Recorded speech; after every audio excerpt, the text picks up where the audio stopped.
제가 고린도전서를 강의하다가 고린도전서를 포기하셨구나 드디어. 이게 아니라 열왕기상하고 같이 해야겠다. 이것만 도저히 하기가 너무 힘들다 해갖고 예, 여러분도 힘들지만 저도 힘들어요, 고린도전서가. 그래서 이렇게 번갈아가면서 하려고 열왕기상 강의를 같이 하기를 이렇게 마음 먹게 되었습니다. 네, 같이 은혜를 나누기 원합니다. 몇 주 전에 제가 몸살 비슷하게 앓으면서 이렇게 오한이 온 적이 있어요. 갑자기 막 추워졌어요. 그래서 교회에 있다 말고 집에 들어갔습니다. 그리고 이제 보일러를 켰어요. 그리고 두꺼운 이불을 덮고 누웠습니다. 그런데도 추운 거예요. 그래서 보일러를 켜고 두꺼운 이불, 겨울 이불을 봄날인데 덮고 그래도 추운 거예요. 그래서 안 되겠다 해갖고 일어나갖고 겨울 옷을 껴입었어요. 그리고 또 두꺼운 이불을 덮었어요. 그래도 추워요. 그래서 우리 아내한테 야, 오늘 날씨가 춥니? 그러면서 했는데 우리 아내는 하나도 안 추워하는데 저만 추운 거였어요. 여러분, 추울 때 우리 마음 가운데 일어나는 또 이렇게 추움과 동반되는 정서가 있잖아요. 외로움. 추움에 이상하게 외롭기도 해요. 그래서 사랑하는 아내가 옆에 있지만 나만 추운 거예요. 외롭습니다. 아내가 옆에 있지만 춥고 외로워요, 항상. 그죠? 여러분, 제가 추운 게 왜 추운 것입니까? 날씨가 추우니까 추운 게 아니었어요. 완연한 봄날이잖아요. 그런데 왜 춥습니까? 제 몸이 약해진 것이죠. 환경이 추워서 추운 것이 아니라 제 몸이 약해져서인 것입니다. 여러분, 건강하면 웬만해서 춥지 않습니다. 이불 한 장 덮으면 그냥 보온되는 것이에요. 여러분, 오늘은 비가 오지 않지만 이번 한 주간 정말로 날씨가 좋았어요. 화창한 봄날이었습니다. 날씨 좋았죠? 오늘은 아니지만 너무 좋았잖아요. 여러분, 혹시 이 화창한 봄날 가운데도 춥다고 느끼시는 그런 분 있으시죠? 오늘 비가 와서 쌀쌀하다라는 그 느낌 때문에 그런 것이 아니라 해가 쨍쨍 내리쬐는 화창한 봄날에도 마음이 추운 거예요. 봄날인데 마음에는 가을바람이 부는 그런 분이 분명히 있으실 거예요. 여러분, 그때 우리가 솔직히 인정해야 되는 거야. 이거 날씨가 추워서 그런 거야. 경기가 안 좋아서 그러는 거야. 대한민국이 지금 우울한 분위기라서 그런 거야. 여러분, 그래서 그런 게 아니라 인정해야 되는 거예요. 여러분, 내가 약해서 그런 거예요. 내가 세상을 이겨낼 수가 없는, 그죠? 세상에 그 살짝 있는 그 바람에도 오도를 떨 수밖에 없는 그런 연약함, 내가 약해져서 그런 거예요. 그때는 우리는 이렇게 고백해야 합니다. 하나님, 제가 무력합니다. 주님, 제가 약하군요. 하면서 하나님께 우리의 연약함을 고백하며 나가야 할 때라는 것이에요. 사랑하는 여러분, 이불을 덮어도 따뜻하지 않을 때 더 두꺼운 이불로 승부하지 마시기 바랍니다. 그때는 아무리 두꺼운 이불을 덮어도 따뜻해지지 않아요. 그때는 다른 차원의 것으로 덮기 시작해야 돼요. 무엇입니까? 여호와의 전능자의 그 날개로 나를 덮어야 돼요. 하나님의 그 그늘 아래 내가 숨어야 돼요. 여러분, 그래야지, 그것으로 덮어야지. 그래서 내가 그래야지 강건해질 수 있고 내가 회복할 수 있게 되는 것이에요. 그리고 그 안에서 우리가 충전을 하고 다시 일어날 수 있는 힘을 얻게 되는 것이에요. 여러분, 오늘 보면 1절과 2절 같이 한번 주의해서 한번 읽어보겠습니다. 다윗 왕의 이야기인데요. 다윗 왕의 말년입니다. 1절 2절입니다. 시작. 다윗 왕이 나이가 많아 늙으니 이불을 덮어도 따뜻하지 아니한지라. 그의 시종들이 왕께 아뢰되 우리 주 왕을 위하여 젊은 처녀 하나를 구하여 그로 왕을 받들어 모시게 하고 왕의 품에 누워 우리 주 왕으로 따뜻하게 하리이다 하고. 여러분, 1절에서 보니까 다윗 왕이 나이가 많아 늙으니 이불을 덮어도 따뜻하지 아니한지라 라는 이 말이 있죠. 여기서 설교의 제목이 나온 거예요. 이불을 덮어도 따뜻하지가 않은 거예요. 여러분, 이 언급에는요, 많은 함축과 상징적인 의미가 담겨져 있습니다. 여러분, 다윗 왕이 이불을 덮어도 따뜻하지 않았다는 것을 다윗 왕을 보필하는 신하들이 어떻게 알았을까요? 여러분, 다윗 왕이 이불을 덮고 잠자리에 드는데 따뜻하지 않았다는 걸 신하들이 어떻게 아는 거예요? 도대체 알 수가 없잖아요. 다윗이요 말했던 거예요. 야, 왜 이렇게 춥냐? 나 날씨 좀 춥다 하면서 막 춥다고 이렇게, 야, 오늘 왕궁 날씨가 좀 춥다, 니네 보일러 켰니? 그러면서 다윗 왕이 자기 춥다고 이렇게 말한 거예요.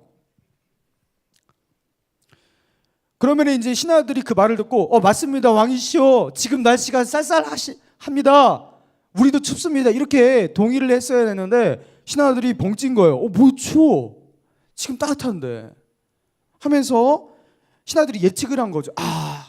천하의 그 다윗왕, 그 강건한 다윗왕이 드디어 춥기 시작했구나, 연약해지기 시작했구나, 나이가 들었구나, 이렇게 해석을 한 거죠. 그리고 또 무엇입니까? 다윗왕이요, 나이 들어서 이 추위와 외로움은 동반된댔잖아요. 외롭기 시작했구나, 고독하기 시작했구나. 여러분, 그런 것이죠. 지금은요, 다윗 왕의 말년 한 70 정도 됐을 때입니다. 70 정도 됐을 때예요.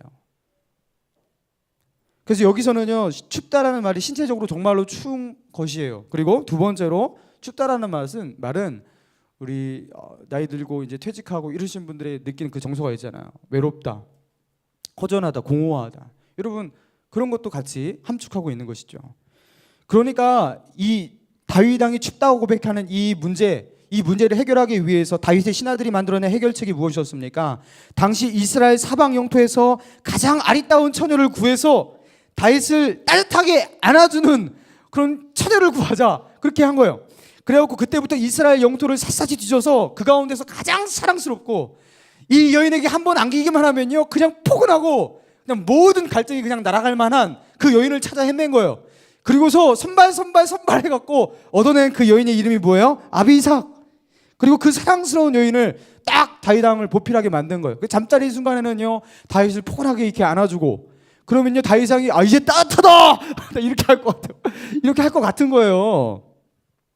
자, 그래갖고 이 아리따운 처녀, 저 4절 보세요. 이 처녀가 어떻게 아름답다고 나와요? 처녀는 심히 아름다워. 여러분, 심히 아름답다. 한 번만 방긋 웃어도 하루 종일 행복할 듯하게 그렇게 포근한 미소를 가지고 있는 아비삭. 여러분, 그 아비삭이요, 다윗 왕 하나만 이렇게 보필하는데 어떻게 안 따뜻할 수가 있어요? 여러분, 우리 총각, 우리 형제들 생각만 해도 지금 마음이 따뜻해지지 않아요?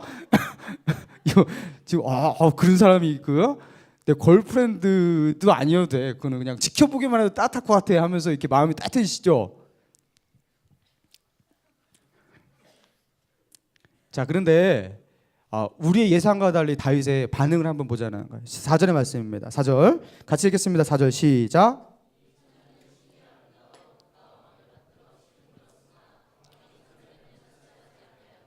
자, 왕이요, 잠자리에서 왕을 따뜻하게 안아주고 왕으로 하여금 춥지 않고 외롭지 않게 하기 위해서 아비삭을 뽑았는데요, 아비삭이 그냥 시녀처럼, 그렇죠? 거기에 들인 그냥 이렇게 보필하는 그 집사처럼 그 일밖에 하지 못하고요, 정작 다윗은요, 후궁으로 데려온 이 아비삭과 잠자리를 같이 하지 않았어요. 그 아비삭의 품에 안기지를 않았다는 거예요. 여러분, 왕은요, 이 아비삭에게 별 관심이 없었던 거예요. 여러분, 그럴 만도 합니다. 여러분, 왜 그렇습니까? 다윗 왕이니까 그런 것이죠. 여러분, 다윗 왕은 어떤 사람입니까?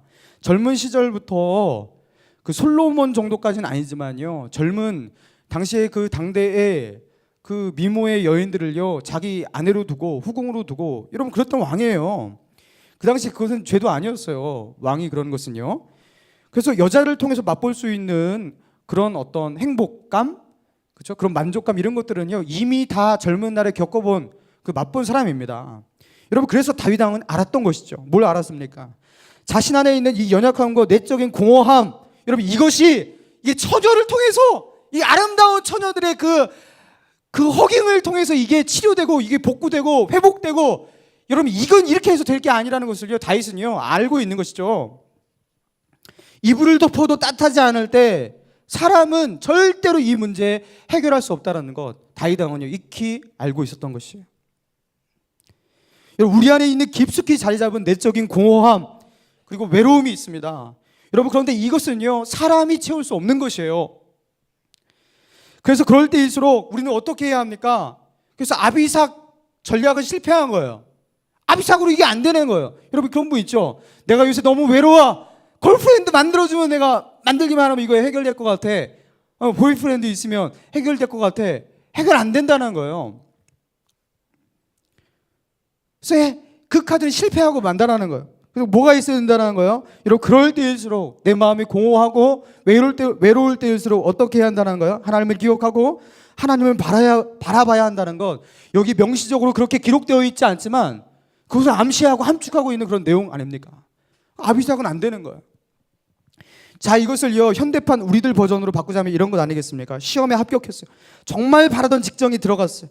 내가 정말 원하던 그것들을 이뤘다고요. 그런데 하고 보니까, 성취하고 보니까 내가 겨우 이것을 위해서 그 고생을 하면서 그렇게 살았나 하면서 허무함이 밀려오는 거예요. 나에게 이성 친구가 정말로 괜찮은 그 이성 친구가 생기면 얼마나 좋을까 하고서 정말로 만들어졌어요. 사랑하는 그 이성 친구가 생겼어요.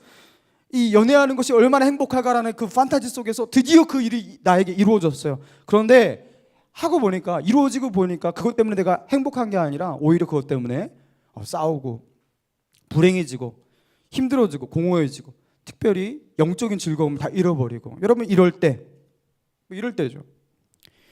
언제나 나는 인기 있고 모두에게 인정받는 그 나이스한 사람으로 그렇게 살아갈 줄 알았어요. 여러분, 그런데 어느 날 시간이 지나다 보니까요, 내 주위에 내 마음을, 정말 깊숙이 있는 내 마음, 그 고민을 그냥 마음껏 나눌 수 있는 그런 편한 친구가 단 한 명도 내 주위에 남지 않은 그런 외로움. 여러분, 이런 거 느낄 때 있죠.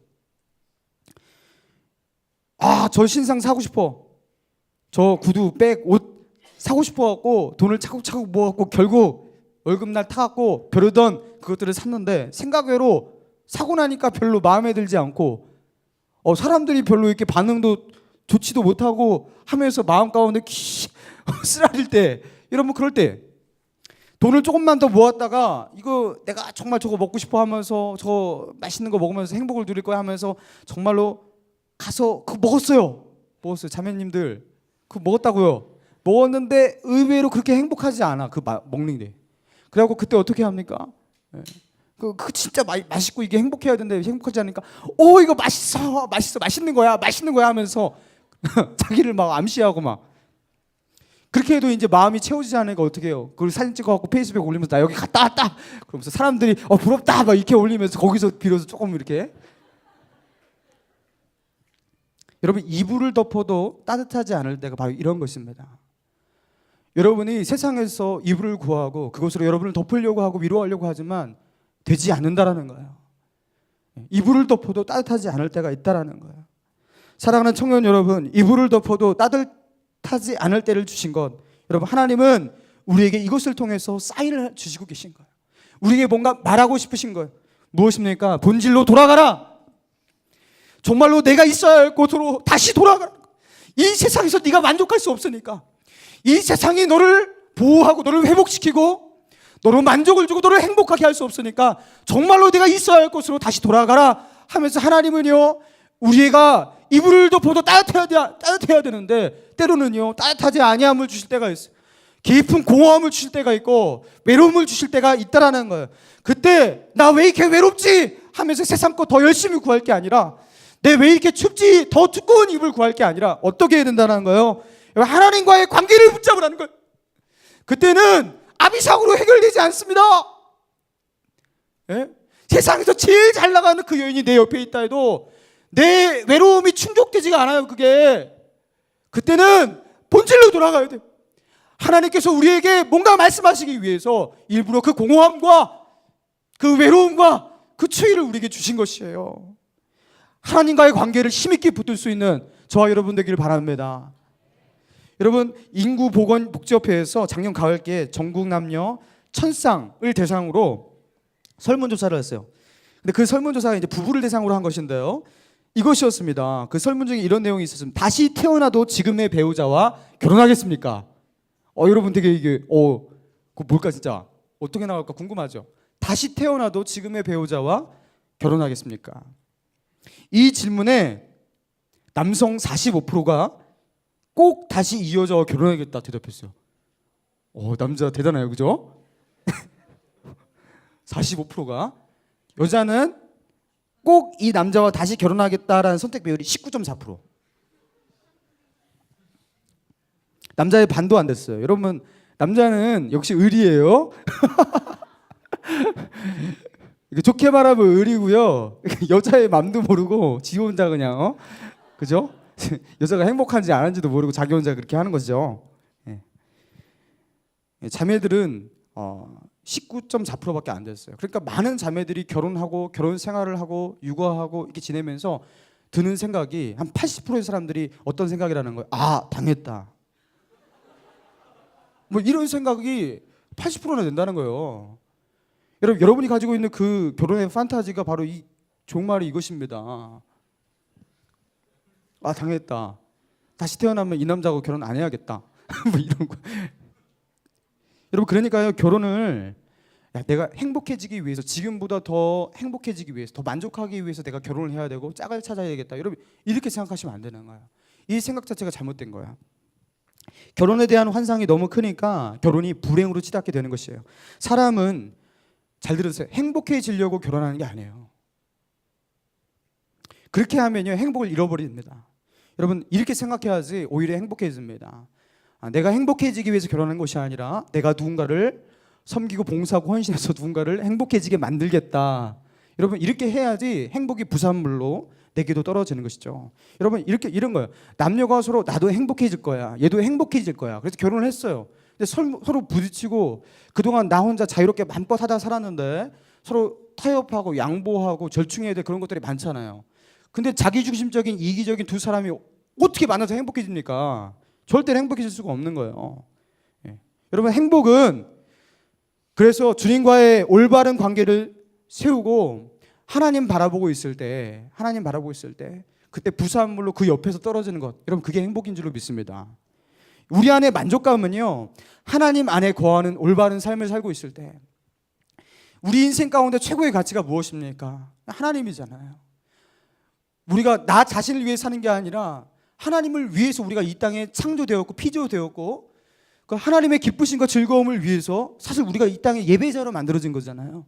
이것을 알고 우리가 예배자의 인생을 살아가고 하나님을 섬기는 자의 인생을 살아갈 때 그냥 부산물로 따라오는, 결과물로 따라오는 것이 행복이에요. 여러분, 이게 기독교적인 세계관입니다. 할렐루야. 나는 나의 행복을 위해서 하나님을 믿겠어. 여러분, 이것은요, 맞는 말 같지만 틀린 말이에요. 원래 그런 게 아니에요. 맞기도 합니다. 나의 행복을 위해서라도 하나님을 믿어야 돼요. 그렇지만 하나님을 예배하면서 하나님을 사랑하면서 행복이 그냥 행복하게 되는 거예요. 여러분, 그래서 내려놓은 떠남이란 책을 지은 그 이용규 선교사님 계시죠? 이 이용규 선교사님이 지금 인도네시아에서 사역하고 계신데요. 그분의 책에서 이런 고백을 했어요. 잘 들어보시기 바랍니다. 많은 사람들이 행복을 추구하기 위해서 살아간다. 예수님을 믿는 이유도 행복하기 위해서인 경우를 본다. 그런데 행복을 추구하는 그 삶에서 우리는 행복을 찾지 못한다. 행복이 목적이 되면 우리의 삶은 어느 순간 스스로 불행하게 보이기 시작한다. 행복은 삶의 과정에서 자연스럽게 발견되는 것이지 그것이 목표가 된다고 우리는 행복해지는 것이 아니다. 이렇게 말했어요. 이거 명언입니다. 행복이 목표가 되면요, 사람은요 행복해지지 않는데요. 행복을 목적으로 살아가는 사람은 절대로 행복할 수가 없대요. 그 다음 제가 읽어드릴게요. 예수님을 믿기 때문에 행복해질 수 있다. 그러나 행복이 목표가 되면 예수님을 잃어버릴 수 있다. 예수님을 믿는 것 그리고 그분과 연합하는 일은 행복해지는 것보다 훨씬 큰 가치다. 행복은 그분과의 연합의 자연스러운 결과물일 뿐이다. 할렐루야. 여러분, 지금요 어떤 사람은 맞다 하면서 뭔가 이렇게 패러다임이 이렇게 충격받고 계신 분 계실 거예요. 행복은 무엇입니까? 예수님 따라 살고 예수님의 연합을 추구하며 그 예수님 바라보면서 살아갈 때요, 그냥 옆에서 떨어지는 그 부산물들이 행복이라는 것들이에요. 그래서 행복은요, 나는 반드시 행복하게 살고야 말 거야 하는 사람에게는 행복이 잘 찾아오지 않습니다. 왜냐하면 당장 내 마음 가운데 만족과 쾌락과 최대의 이익과 이런 것들을 주는 그 선택을 하기 때문에 안 되는 거예요. 그래서 결국에 그 사람은요 행복할 수가 없어요. 여러분, 예수 믿는 것이 이렇게 행복하고 만족할 줄 몰랐는데 예수 믿어보니까 행복하게 된 것이에요. 그래서 성경은요, 너희는 행복해져야 한다. 하루를 살아도 행복하게 살아라. 여러분, 이런 성경 구절이 한 군데도 없습니다. 나는 너희의 즐거움을 위하여 존재한다. 행복해라. 뭐 이런 구절이 어디 발견됩니까? 한 군데도 없습니다. 성경은 뭘 말하고 있어요? 하나님과의 관계를 붙잡아라. 그 어떤 것보다 먼저 그의 나라와 그 의를 구하라. 그리하면 그 모든 것은 내가 책임진다. 부산물로 그냥 얻어지는 것이다. 회개함으로 하나님과의 관계를 정상화시켜라. 그러면 네 마음 가운데 하나님의 평화가 임하게 될 것이다. 여러분, 그것은요 따라오는 결과물이에요. 여러분, 오늘 본문의 다윗을 보십시오. 여러분, 사무엘상, 사무엘하가요, 다윗이 주인공이다시피 해서 이렇게 나와요. 사무엘상하에서 그려진 다윗의 이야기, 여러분 얼마나 놀랍습니까? 물맷돌을 가지고 골리앗 앞에 나아가서 막 깨부시고요. 그리고 가는 곳마다 이기게 되고요. 뭐 거기서 그 화려한 그 전투의 현장, 그리고 사울의 그 핍박 가운데서, 위기 가운데서 하나님께서 건져주시고요. 정말 그러면서 이스라엘 나라가 다윗의 왕국으로 만들어지고요. 그리고 중앙집권적인 그 절대 왕정 이런 것들이 다윗을 통해서 딱 세워지고요. 그리고 그동안 그 이스라엘 백성들이 당했던 그 주변 이방국 블레셋, 뭐 암몬, 뭐 이런 나라들을요 막 깨부시고, 그리고 그 나라의 수비대를 두고 조공을 받고, 그러면서 팔레스타인 지역에서 아주 가장 강력한 나라를 이루는 것, 여러분 이게요 사무엘상하에서 그려진 다윗의 모습이었어요. 여러분, 그런데 이 화려한 왕, 그렇죠?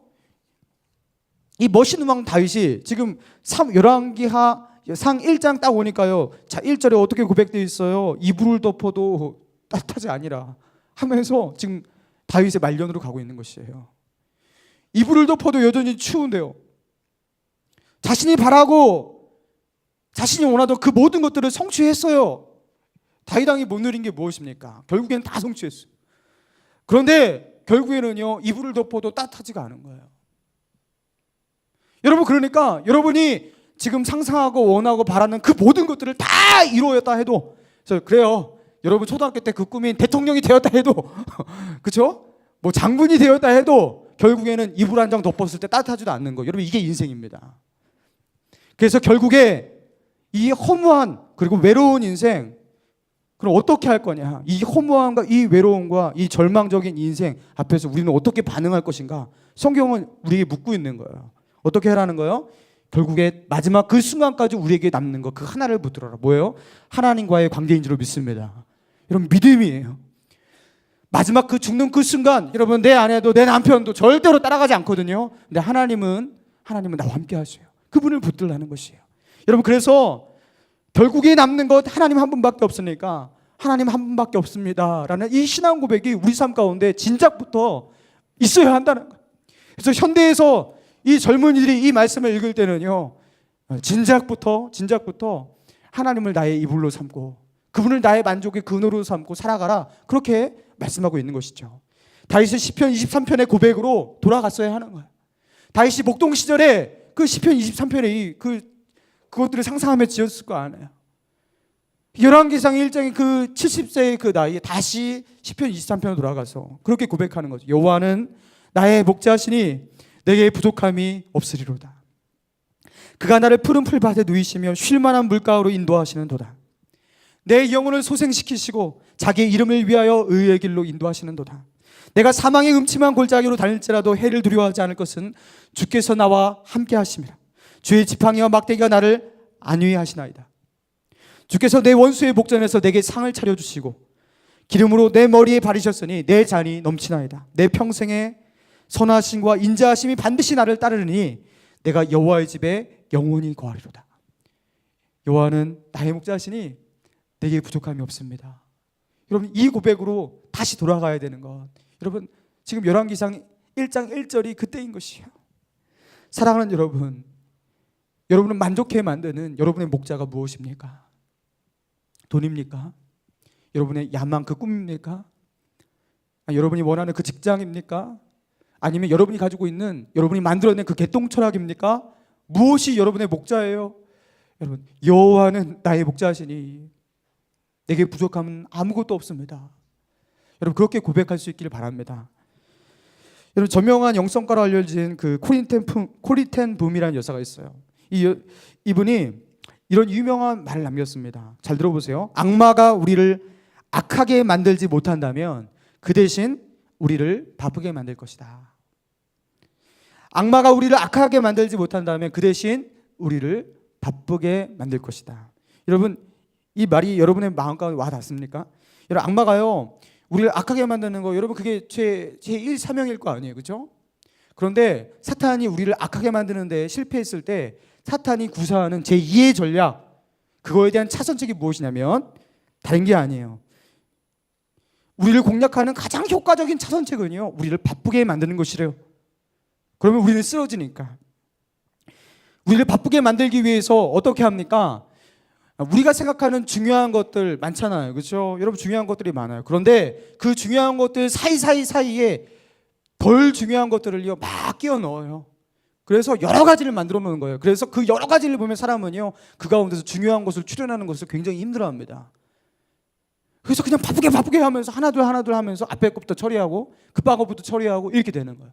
그래서 분별력을 상실하고 정작 중요한 것을 뒤로 미루게 되고 놓치고 이렇게 하면서 결국요 스스로 그냥 침륜에 빠지게 되는 거예요. 정말로 해야 할 것을 하지 못하게 되는 거예요. 여러분 그래서 어떻게 합니까? 우리를 바쁘게 만들어요. 바쁘게 만들면요 삶의 방향성이 그냥 상실됩니다. 다 아시죠? 야근 계속하고 해보세요.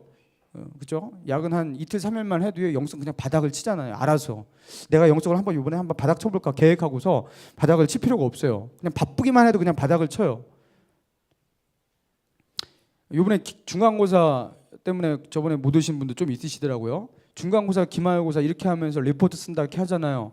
여유 없어지시죠? 영적으로 바닥 칩니다. 마귀는요 우리를 바쁘게 만들어서요 우리를 쓰러뜨리는 것이에요. 여러분 그래서 어떻게 합니까? 여러분 이를 악물고 바쁘지 마시기 바랍니다. 난 절대로 안 바쁠 거야 하면서 바쁘지 마세요. 그래서 청년들이 저한테 목사님 많이 바쁘시잖아요. 저 만날 시간이 있어요. 난 안 바빠 이 자식아. 저 안 바쁘니까. 내가 어디 바빠? 저 진짜 안 바빠요. 자꾸 제가 왜 바쁘다고. 토요일 일요일 그럼 사역자가 토요일 일요일을 바쁘지 그럼 그때도 안 바쁘면 돼요? 저는 안 바빠요. 이를 악물고 여러분 안 바빠지시기 바랍니다. 바쁘면요 무조건 끝나는 거예요. 마귀와의 싸움 가운데서. 그렇죠? 바쁜데 큐티를 제대로 하겠냐고요. 바쁜데 기도를 제대로 하겠냐고요. 바쁜데 하나님의 은혜를 묵상하면서 그 가운데 나아가겠냐고요. 그렇죠? 좀 내공이 있는 사람은 그래도 하겠죠. 내공이 있는 사람도 계속 바쁘면 그거 안 돼요. 그래서 이를 악물고 나는 안 바빠지리라. 여러분 옆에 있는 분에게 권면합시다. 절대 바빠지지 마십시오. 자, 반대편에 있는 분에게 이렇게 말합시다. 바쁜 채 하지 마십시오. 너 그때 바쁜 채 하고 나 안 만나주고 말이야. 그죠? 여러분 바쁘면 삶의 방향성이 상실해요. 여러분이 어디로 가는지 모르게 돼요. 여러분 그러면 끝나는 것입니다. 여러분 바쁠 때 어떻게 해야 합니까? 의도적으로 여유를 창출하셔야 돼요. 그래서 하나님을 만나는 그 시간을요 아주 넉넉하게 갖는 거예요.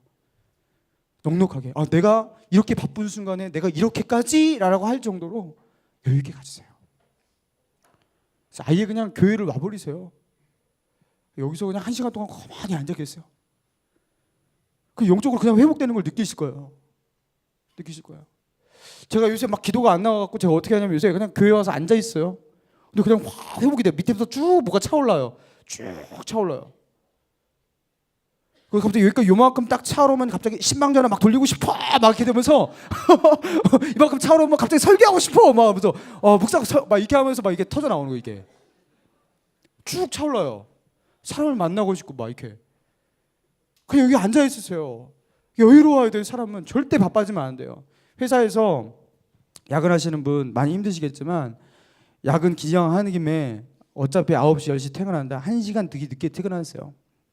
그리고 1시간 더 뭐 하냐면 가만히 거기서 앉아서 하나님의 말씀 묵상하고 하나님과 교제하세요. 그러다 오세요. 그럼 전철안에서 오는 그 발걸음이요 그렇게 지치진 않을 거예요. 의도적으로 여유를 창출하셔야 돼요. 주님이 우리의 생수입니다. 주님이 우리를 회복시킵니다. 다른 것으로 안 돼요. 이불을 덮어도 추울 때 다른 것으로 안 돼요. 그래서 예수님 말씀하셨어요. 요한복음 7장 37절 명절 끝날 곧 큰 날에 예수께서 서서 외쳐 이르시되 누구든지 목마르거든 내게로 와서 마시라.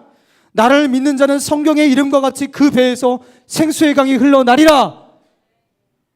그 사람들이 많은 그 절기에 그 지나는 그 가운데 예수님께서요 그 한가운데 서서 사람들한테 외쳤어요. 누구든지 목마르거든 내게로 와서 마시라. 내가 너희를 채우리라. 여러분 예수님의 이 담력과 담대함, 여러분 예수님으로밖에 채워지지 않는 여러분 우리예요. 예수님께 가실 시간이 없으십니까? 그분 앞에 머물러 조용히 하나님 바라볼 그 시간이 없으십니까? 여러분 누구든지 목마르거든 예수님께 가시면 돼요. 안 되시면요 철야 예배 오세요. 철야 예배. 우리 철야 예배 지금 한 25명 정도 이렇게 오고 계신데 더 많이 오셨으면 좋겠어요. 철야 예배 오셔서 좀 고요하진 않아요. 막 부르짖고 기도를 하는데 참 기도를 많이 하시고 가시고, 하실 수 있는 분은 이렇게 새벽 기도도 오시고, 아니시는 분은요 골방에서 하나님을 이렇게 바라보세요. 하나님 할 수 있어요. 어디 방에서 어떻게 그걸 하냐고요? 저도 그거 못할 줄 알았거든요. 네, 됩니다.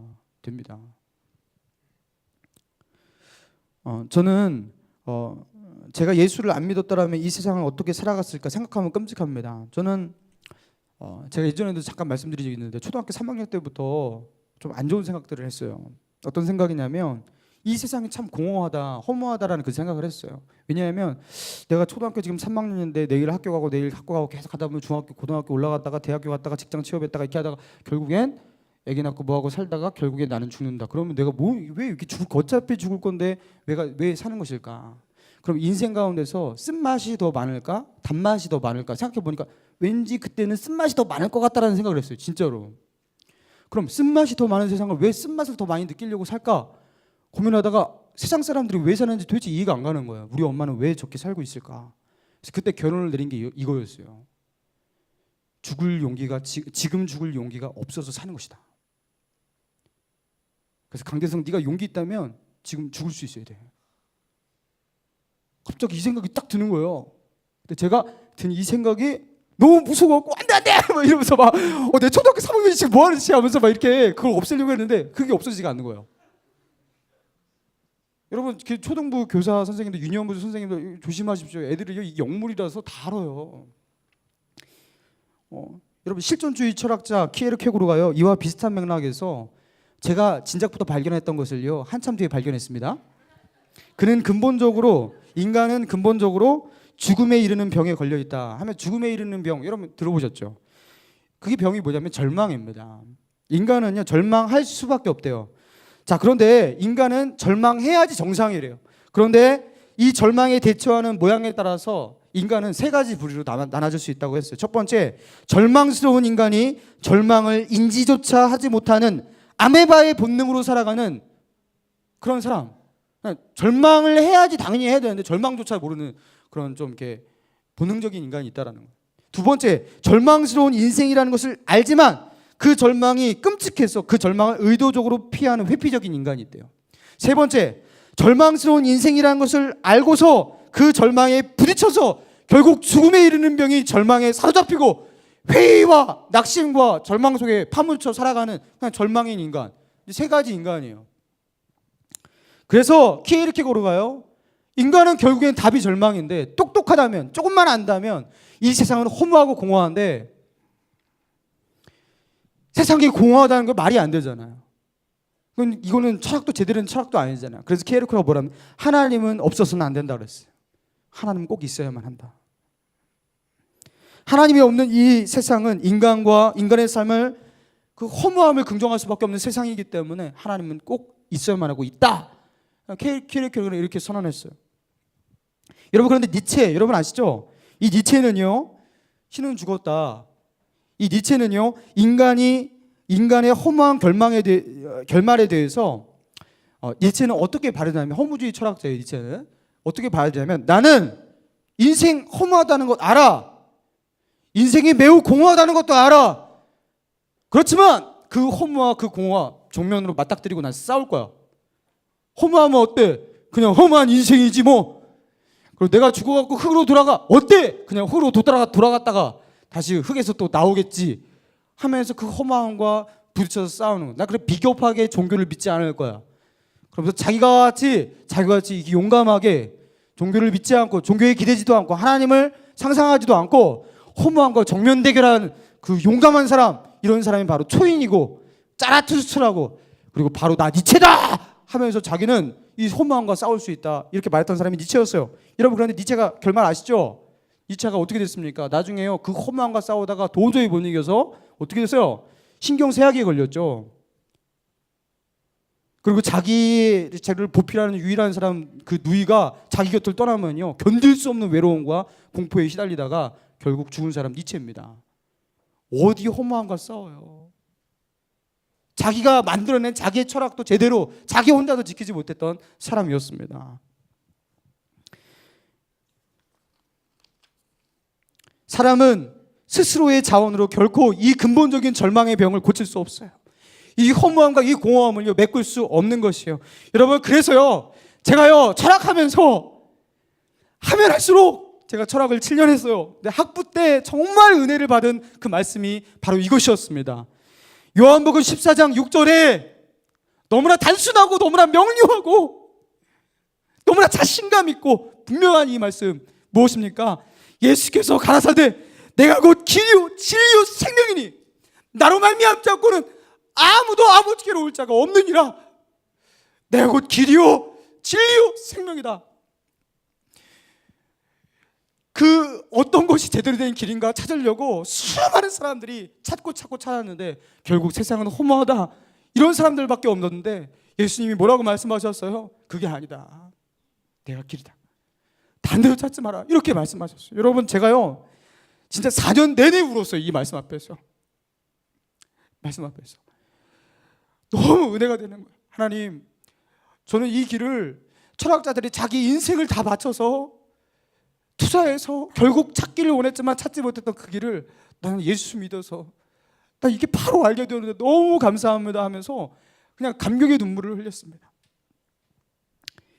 사랑하는 청년 여러분, 이불을 덮어도 따뜻하지 않을 때 길이요 진리요 생명 되신 예수 그리스도, 우리의 능력이요 위로요 힘이 되신 예수 그리스도, 우리를 사랑하시고 우리를 지지하시고 그리고 우리의 기도를 들으시고 우리가 주 앞으로 나아갈 때 우리를 받아주시는 그 예수 그리스도, 여러분, 그분 앞에 다른 것 찾지 말고 오직 그분 앞에 나갈 수 있는 저와 여러분 되기를 주님의 이름으로 축원합니다.